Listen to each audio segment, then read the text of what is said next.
Ang code na hindi dumadating, tahimik ang gabi. Sa isang maliit na kwarto na puno ng papel, charger, at isang baso ng malamig na tubig sa gilid ng mesa, nakaupo si Marco.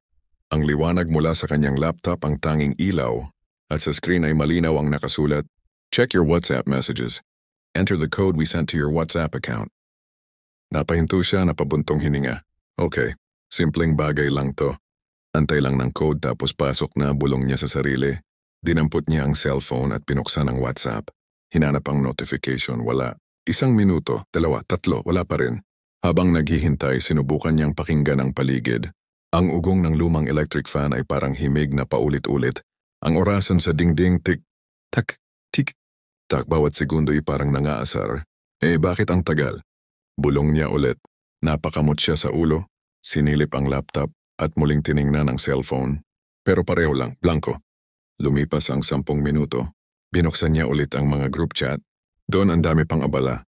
Isang tropa ang nagpadala ng video ng pusang sumasayaw. Yung isa naman may rant tungkol sa klase, tapos yung tito niya, ayun, may bagong inspirational quote na naman. "Patience is not the ability to wait, but the ability to keep a good attitude while waiting." Napangiti siya. Wow, saktong-sakto tito ah. Ngunit kahit ganon, may bahid pa rin ng inis. Gusto lang naman niyang makapasok sa account niya. Dahil wala pa ring code, bumalik ang isip niya sa nakaraan. Naalala niya nung high school, wala pang 2FA, wala pang code. Basta't email at password lang, ayos na. Ang problema lang noon, madali rin siyang nahahack. Kaya siguro ngayon sobra na ang higpit. Nagpatuloy ang paglalakbay ng kanyang isip.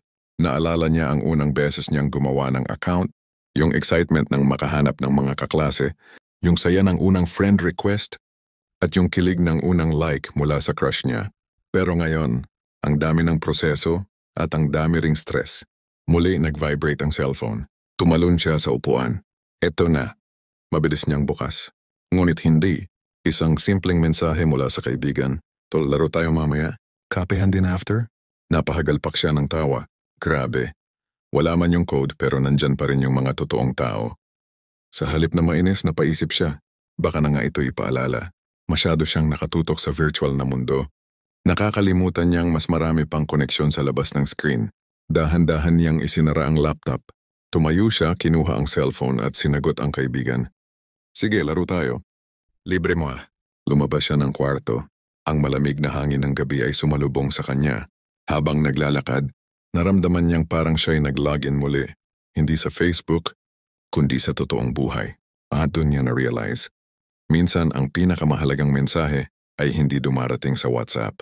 Dumadating ito sa simpleng tawag ng kaibigan, sa halakhak ng mga mahal sa buhay, at sa mga sandaling hindi mo inaasahan.